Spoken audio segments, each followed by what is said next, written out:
Hulagu Khan کا پڑپوتا، great grand سن، ایک ہوتا ہے نا گرینڈ سن، ہلاکو خان گرینڈ سن ہے چنگیز خان کا، اور ہلاکو خان کا گریٹ گرینڈ سن ہے سلطان محمد خدا بندہ، سلطان محمد خدا بندہ۔ اب یہ فارس ہو گئے تھے، ایران میں پوری بادشاہت اس کی تھی، جس کا بڑا مشہور واقعہ کہ جب وہ اہل سنت سے تھے اور وہ ایران میں شیعہ کیسے بنے سب کے سب، تو اس نے، آپ کو پتا ہے بادشاہوں کو اکثر مغلوب الغضب ہی رہتے ہیں، تکبر تو ہوتا ہی ہے، تو ہر آدمی کو ڈانٹتے رہنا، ہر ایک کو ڈانٹنا، تو غصے میں کہیں ملکہ سے لڑائی ہوئی تو اس نے کہیں کہہ دیا طلاق طلاق طلاق۔ وہ غصہ ٹھنڈا ہوا تو پھر جو درباری ملا تھے ان سے پوچھا کہ بھئی یہ اس طرح سے میرے سے واقعہ ہو گیا، میں نے غضب میں آ کے اپنی زوجہ کو طلاق دے دی۔ وہ کہنے طلاق ہو گئی ہے، اب جو ہے کسی اور سے شادی ہوگی، پھر وہ طلاق دیں گے، عدت کے بعد پھر آپ شادی، جو آپ سارے مسائل جانتے ہیں، مجھے بیان کرنے کی ضرورت۔ بادشاہ نے کہا توہین ہے ملکہ کہ میں کسی اور سے شادی کروں۔ وزیر تقیہ میں تھا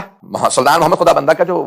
وزیر، وہ شیعہ تھے، تو اس نے کہا بھئی یہ بہت بڑا مسئلہ کھڑا ہو گیا میرے لیے، اب کیا کروں، مجھے سمجھ میں نہیں آ رہا۔ تو انہوں نے اپنے انداز سے کہا حل ہے، کیونکہ شیعہ تھے، انہیں پتا تو تھا مسئلہ کہ یہ مسئلہ ہمارے حساب سے غلط ہے، کہا حل ہے، لیکن جس کے پاس حل ہے نا وہ عراق میں ہے۔ کیا نام کیا؟ کہا ان کا نام ہے علامہ ہلی، حسن ابن یوسف ابن مطہر ہلی۔ تو کہا تو حل ہے تو کیا ہوا، عراق میں ہو، ہم سارا خرچہ دیں گے، ان کو بلا لو۔ کہا لیکن یہ جو آپ کے درباری ملا ہے نا یہ اسے پسند نہیں کرتے،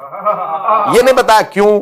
کہ شیعہ ہیں رافضی ہیں کیا ہے، کہا بھئی کیوں پسند نہیں کرتے، کہا یہ میں نہیں سمجھ سکتا، یہ تو مولوی سمجھیں گے۔ وزیر کو یہ پتا تھا اگر علامہ ہلی آ جائیں تو وہ خود مسئلہ حل کر لیں گے، درباریوں سے انہیں ڈیل کرنا آتا کہ کیسے مقابلہ کیا جاتا ہے، کیسے علمی انداز سے انہیں خاموش کرنا، کہا ٹھیک ہے بلا لو۔ تو عزیزان گرامی اب یہ علامہ ہلی جو ہے 726 ہجری میں ان کا انتقال ہوا، 726 دعوت دی گئی، تو اب یہ دور ہے علامہ ہلی کا۔ وہ آئے اور آنے کے بعد دیکھا تو اب وزیر نے کہا بھی میں نے تو اہتمام کیا تھا آپ کے لیے، آئے تو دیکھا کہیں نہ کرسی بیٹھنے کے لیے نہ کچھ اہتمام، درباری ملاؤں نے پورا منصوبہ بنا رکھا تھا کہ بھئی وہ کھڑا رہے آ کے اور کوئی کرسی نہ لگائے، ان کے بیٹھنے کی جگہ نہ ہو۔ علامہ ہلی بہت سمجھدار، یعنی آپ جانتے ہیں نا کہ کم سنی کے اندر مجتہد بن گئے تھے، جینیس سے۔ جیسے دربار میں آئے تو انہوں نے فوراً جوتے اٹھا کے اپنے بغل میں رکھے اور تخت پہ آ کے بیٹھ گئے، سارے کے سارے ملاؤں کو موقع مل گیا، کہا اسے دربار کے آداب نہیں آتے، اولاً تو جوتے اتار کے بغل میں رکھے، دوسرے بادشاہ سلامت آپ کے سامنے یہ جھکے نہیں، اور تیسرے تخت پہ بیٹھ گئے۔ بادشاہ کو بہت غصہ، ایک تو چنگیز خان کی نسل، انہوں نے کہا کہ بھئی رکوع و سجود اللہ کے لیے بادشاہوں کے لیے نہیں، اس لیے ہم جھک کے نہ رکوع کرتے ہیں بادشاہوں کو، نہ سجدے کرتے ہیں۔ دوسرے قرآن میں جہاں جگہ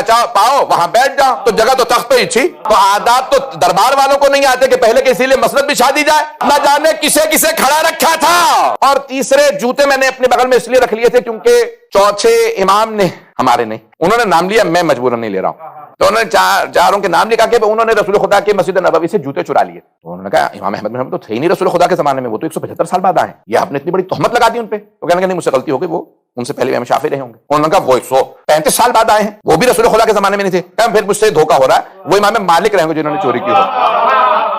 تو امام مالک چور رہے ہوں گے۔ انہوں نے کہا نہیں وہ 95 برس بعد آئے ہیں۔ تو انہوں نے کہا پھر امام ابو حنیفہ چور ہوں گے، کہا نہیں وہ 75 برس بعد پیغمبر کے